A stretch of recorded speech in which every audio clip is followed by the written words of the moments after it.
جہاں جب بات کر رہے تھے تو میرے خیال میں کوئی بھی آنکھ نہیں تھی جو نمناک نہ ہو.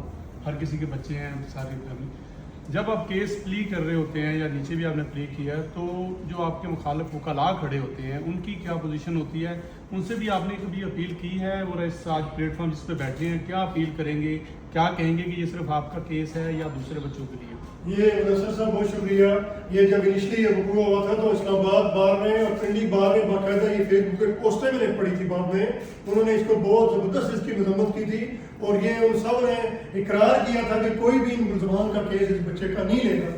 لیکن یہ 3 مہینے تک ملزمان مختلف چیمبر میں جاتے رہے اور جن کو پتا چلتا ہے یہ فلاں کیس کا رقوع ہے تو وہ ان کو چیمبر سے باہر نکالتے تھے. خدا کا واسطہ باہر نکلو, ہمارے اوپر اللہ کا عذاب نازل ہو جائے گا. ان درندوں کی بات کرتے ہو.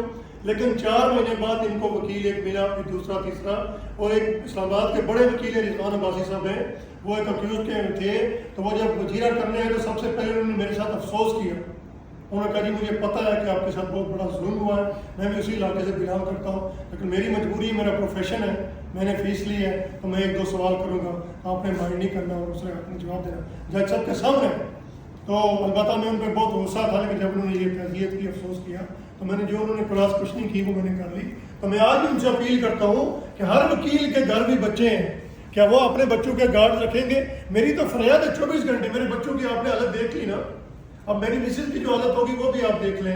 ایک ماں جو ہے وہ کس طرح برداشت کر سکتی ہے؟ جو بھی اس میں جو کر رہے ہیں ہماری, تو ان کے لیے 24 گھنٹے ہاتھ کھڑے ہیں. بد دعائیں ان وکیلوں کے لیے بھی کہ جن کو یہ جانتے پوچھتے بھی. کیونکہ ابھی بھی ٹرائل کے اندر ہائی کورٹ میں محسن کیانی صاحب نے پوچھا تھا کہ آپ بتا دیں کہ آپ کے ملزمان کو کیوں چھوڑیں, کوئی دشمنی تھی کہ نہیں تھی؟ کہ جی بس ہم محلے کے تھے تو بس ہمیں امپلیکیٹ کرنے کا. محلے کے تو لاکھوں لوگ ہوتے ہیں, اس کا کیا مطلب ہے کہ وہ اس طرح کرتے ہیں؟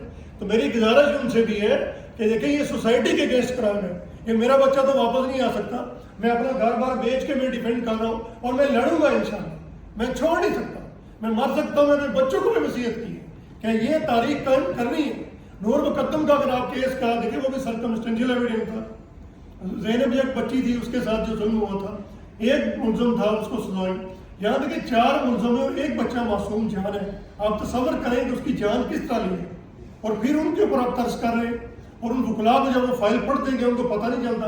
جب وہ فائل دیکھتے ہیں تو بچے کے فوٹو لگے ہوئے ہیں, کیا ان کو وہ دیکھ کے بھی احساس نہیں ہوتا کہ ان کے گھر بچے نہیں ہیں؟ تو میری تو ان کے لیے بد دعائیں ہیں کہ جو سمجھ کے بھی کہ یہ ظلم ہوا ہوا ہے پھر بھی ان کو ڈیفینڈ کرتے ہیں, تو اللہ ان کو بھی پکڑے. میں کہتا ہوں ان سے میں اپیل نہیں کرتا, میں اللہ کے آگے پھر ان کے لیے دعا کرتا ہوں کہ اللہ ان کو بھی یہ زخم دکھائے تاکہ ان کو پتہ چلے کہ بچوں کا درد کیا چیز ہے. اور یہ معاشرے کے جو ناسور ہیں, چند پیسے لے کے آپ اگر ان کو بچانے کی کوشش کریں گے تو کل آپ کے گھر بھی ظلم ہو سکتا ہے. میں بھگت گیا, جو میرے ساتھ ہونا تھا ہو گیا, اب جو بھگتنا میں بھگتوں گا. لیکن مجھے بتائیں, میں کہتا ہوں کسی اور کے ساتھ یہ ظلم نہ ہو. یہ پاکستان بہت پیارا ملک ہے, بہت عظیم ملک ہے, تو اس کے اندر یہ ظلم نہ ہو, لوگوں کے بچے محفوظ ہوں, کسی کو ضرورت نہ ہو کہ بچوں کی طرف مڑ کے دیکھے. یہ جو فیصلہ آیا مجھے بتائے نا, اس میں لوگوں کی حوصلہ افزائی ہوئی ہے کہ نہیں؟ جو کرمنل مائنڈ ہے وہ کیا اس سے ڈریں گے یا وہ خوش ہوں گے؟ وہ کہیں گے جو مرضی کر لو, کل ہم چھوڑ کے باہر آ جائیں گے.